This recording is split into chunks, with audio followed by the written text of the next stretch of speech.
Trading প্ৰবঞ্চক বিশাল ফুকন আৰু স্বপ্ননীল দাসৰ জামিন মঞ্জুৰ উচ্চ ন্যায়ালয়ে মঞ্জুৰ কৰিলে জামিন মঞ্জুৰ হ'ল সুমি বৰাৰ স্বামী তাৰ্কিক বৰাৰো ট্ৰেডিং কেলেংকাৰীত জড়িত হৈ গ্ৰেপ্তাৰ হৈছিল বিশাল ফুকন আৰু স্বপ্ননীল দাস সময়মতে সিবিআই দাখিল কৰিব নোৱাৰিলে অভিযোগনামা আমি পুনৰবাৰ জনাইছো ব্ৰেকিং নিউজ ট্ৰেডিং প্ৰবঞ্চক বিশাল ফুকন আৰু স্বপ্ননীল দাসৰ জামিন মঞ্জুৰ কৰা হৈছে উচ্চ ন্যায়ালয়ে মঞ্জুৰ কৰিলে জামিন মঞ্জুৰ হ'ল সুমি বৰাৰ স্বামী তাৰ্কিক বৰাৰো ট্ৰেডিং কেলেংকাৰীত জড়িত হৈ গ্ৰেপ্তাৰ হৈছিল বিশাল ফুকন আৰু স্বপ্ননীল দাস সময়মতে সিবিআই দাখিল কৰিব নোৱাৰিলে অভিযোগনামা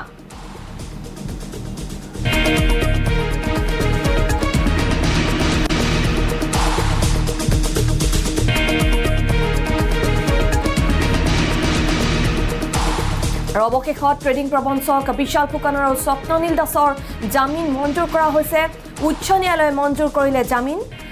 আনহাতে জামিন মঞ্জুৰ হ'ল সুমি বৰাৰ স্বামী তাৰ্কিক বৰাৰো ট্ৰেডিং কেলেংকাৰীত জড়িত হৈ গ্ৰেপ্তাৰ হৈছিল বিশাল ফুকন আৰু স্বপ্ননীল দাস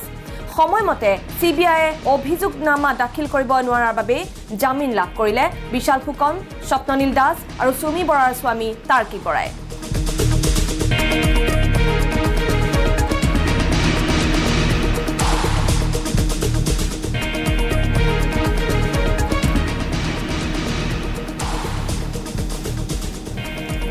ট্ৰেডিং প্ৰবঞ্চক বিশাল ফুকন আৰু স্বপ্ননীল দাসৰ জামিন মঞ্জুৰ আৰু উচ্চ ন্যায়ালয়ে জামিন মঞ্জুৰ কৰিছে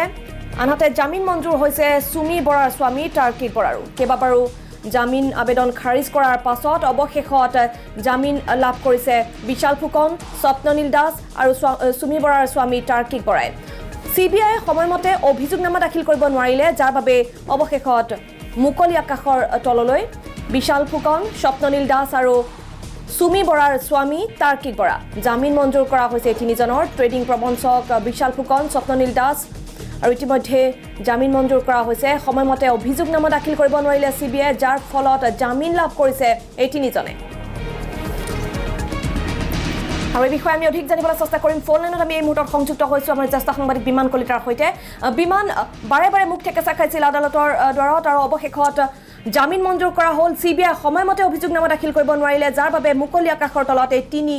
প্ৰবঞ্চক আমি আপোনাৰ পৰা এই সন্দৰ্ভত অধিক জানিব বিচাৰিম বিমান হয় নিশ্চয়ভাৱে মেদিনী এই মুহূৰ্তত ক'ব লাগিব যে আচলতে যি ট্ৰেডিঙৰ যি গোচৰ প্ৰক্ৰিয়া চলিছে তদন্ত চলিছিলে তদন্তত যে ক'ৰবাত নহয় ক'ৰবাত আৰক্ষী বা তদন্তকাৰী বিষয়াৰ যে ভুল আছিলে সেয়া এতিয়া নিশ্চিতভাৱে প্ৰমাণ হৈ উঠিছে সময়মতে চাৰ্জশ্বিট দিব নোৱাৰিলে মেদিনী 60 দিনৰ সময় থাকে সেই 60 দিনৰ সময়সীমাত আচলতে চিবিআই হওক বা আৰক্ষীয়ে হওক এই যি ট্ৰেডিং গোচৰ কেলেংকাৰীৰ আচলতে অভিযোগনামা এই অভিযোগনামা দাখিল কৰিব নোৱাৰাৰ পৰিপ্ৰেক্ষিততে আজি উচ্চ ন্যায়ালয়ে মহামান্য উচ্চ ন্যায়ালয়ে জামিন আবেদন মঞ্জুৰ কৰিছে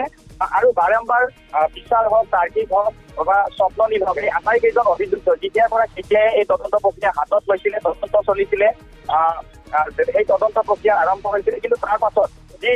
চাৰ্জশ্বিট দিব লগা আছিলে এই সময়মতে চাৰ্জশ্বিট দিয়াৰ ফলতে আজি মুকলি আকাশৰ তলত যি ট্ৰেডিং কেলেংকাৰী সমগ্ৰ অসম জোকাৰি যোৱা যি ট্ৰেডিং গোচৰ কেলেংকাৰী বিশাল ফুকনৰ জামিন আবেদন মঞ্জুৰ কৰা হৈছে লগতে তাৰ্কিক বৰাৰো জামিন আবেদন মঞ্জুৰ কৰা হৈছে আৰু গুৱাহাটীৰ যি স্বপ্ননীল দাসৰ যি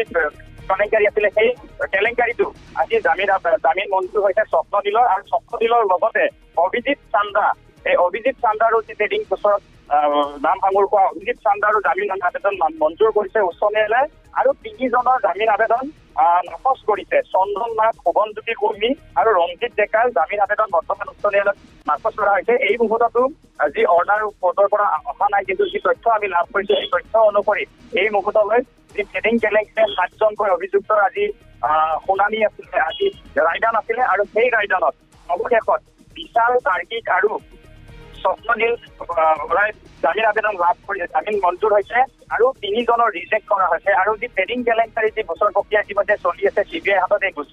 সম্পূৰ্ণ গোচৰটো দিয়া আছিলে সেই সময়ৰ পৰা আচলতে আমি পূৰ্বতো কৈছিলো যে সময়মতে চাৰ্জশ্বিট দিয়া নহলে হয়তো মুকলি আকাশৰ তললৈ ওলাই আহিব এই যি হ'ব অভিযোগকাৰী আছে এই অভিযোগকাৰীসমূহ ওলাই আহিব আৰু সেয়াই পৰিলক্ষিত হ'ল এই মুহূৰ্তত অসম আৰক্ষীৰ বাবে এটা বেয়া খবৰ যি ট্ৰেডিং কেলেংকাৰী যি গোচৰ প্ৰক্ৰিয়া চলি আছিলে যিহেতু মুকলি আকাশৰ তললৈ ওলাই আহিবলৈ সক্ষম হ'ল বিশাল তাৰ্কিক আৰু স্বপ্ননীল এই তিনিজন মূল অভিযুক্ত আছিলে ট্ৰেডিং কেলেংকাৰীয়ে সমান্তৰালভাৱে সুমি বৰাৰো বৰ্তমানৰ জামিন আবেদন নাকচ হৈছে যদিও এই যি চাৰিজনৰ যি জামিন আবেদন মঞ্জুৰ হ'ল, এই মঞ্জুৰৰ পাছতে একেটা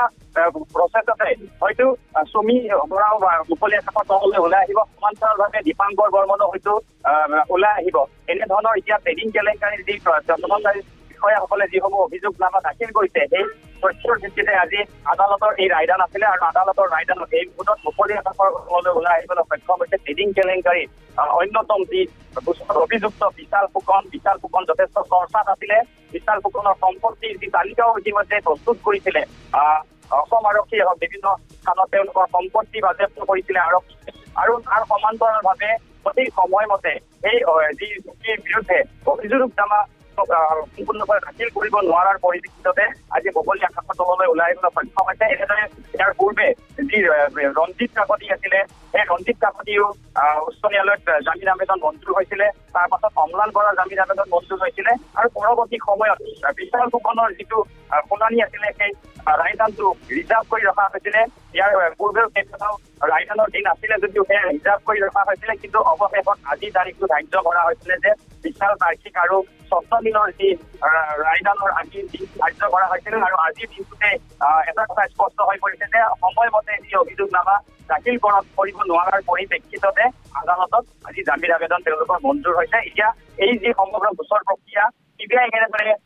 তদন্ত চলাই সেয়া যথেষ্ট লক্ষণীয় হ'ব, কাৰণ যি মূল অভিযোগ সেই মূল অভিযোগকাৰী যিহেতু মুকলি আকাশৰ তললৈ ওলাই আহিবলৈ সক্ষম হ'ল, উপযুক্ত তথ্য দিব নোৱাৰাৰ ফলতে ওলাই আহিবলৈ সক্ষম হৈছে। এতিয়া কেনেদৰে এই যি ট্ৰেডিং কেলেংকাৰীৰ যি গোচৰ তদন্ত প্ৰক্ৰিয়া, সেই তদন্ত প্ৰক্ৰিয়া CBI কেনেদৰে লৈ যায়, যিহেতু মূল অভিযুক্তই যেতিয়া মুকলি আকাশৰ তললৈ ওলাই আহিল, কেনেধৰণে এই তদন্ত প্ৰক্ৰিয়া কিমান দূৰ ফলপ্ৰসূ হ'ব সেয়া যথেষ্ট লক্ষণীয় হ'ব। কিন্তু আজিৰ দিনটোত যথেষ্ট এক লক্ষণীয় কথা যে সমগ্ৰ ৰাজ্যজুৰি চৰ্চাত থকা। হয় বিমান, আপোনাক ধন্যবাদ জনাইছো।